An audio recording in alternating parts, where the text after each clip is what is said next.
ನಾಳೆಯ ಸಂಸತ್ ಕಲಾಪದತ್ತ ಇಡೀ ದೇಶದ ಚಿತ್ತ ಇದೆ.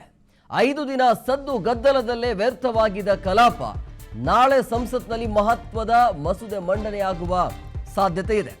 ಪರೀಕ್ಷಾ ಅಕ್ರಮ ತಡೆಗೆ ಹೊಸ ಕಾನೂನು ಕ್ರಮ ಜಾರಿಯಾಗುತ್ತೆ.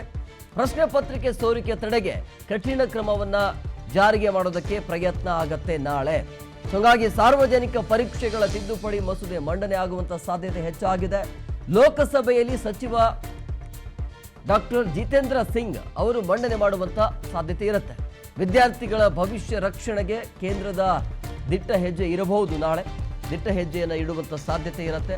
2026ರ ನೂತನ ಮಸೂದೆ ಜಾರಿಗೆ ಕೇಂದ್ರ ಸರ್ಕಾರದಿಂದ ಸಿದ್ಧತೆಯನ್ನು ಮಾಡಿಕೊಳ್ಳಲಾಗ್ತಾ ಇದೆ. ಇದು ಬಿಜೆಪಿಗೆ ಅತಿ ದೊಡ್ಡ ಹಿನ್ನಡೆ. ಅದು ಈ ನೀಟ್ ಪ್ರಶ್ನೆ ಪತ್ರಿಕೆ ಸೋರಿಕೆ ಇದೆಯಲ್ಲ, ಅತಿ ದೊಡ್ಡ ಹಿನ್ನಡೆ ಆಗಿರೋದು.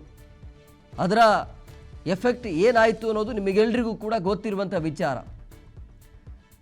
12 ವರ್ಷಗಳಲ್ಲೇ ದೊಡ್ಡ ಹಿನ್ನಡೆ ಆಗಿದೆ ಬಿಜೆಪಿಗೆ. ಧರ್ಮೇಂದ್ರ ಪ್ರಧಾನ್ ಅವರು ರಾಜೀನಾಮೆ ಕೊಟ್ಟಾದ ನಂತರ ಮುಜುಗರಕ್ಕೆ ಸಿಕ್ಕಾಕೊಂಡಿರೋದು ಬಿಜೆಪಿ ಪಕ್ಷ.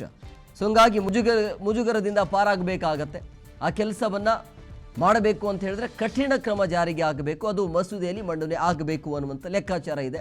ಸೊ ಹಂಗಾಗಿ ನಾಳೆ ಇಷ್ಟು ದಿನ ಏನು 4-5 ದಿನಗಳ ಕಾಲ ಏನು ಸದನ ನಡೀತಲ್ಲ, ಅದು ನಡೆದೇ ಇಲ್ಲ, ಅದು ವ್ಯರ್ಥ ಆಯಿತು. 5 ದಿನ ಸಮಯ ವ್ಯರ್ಥ ಆಯಿತು, ಬರೀ ಗಲಾಟೆ ಗದ್ದಲದಲ್ಲೇ ಮುಳುಗೋಯಿತು.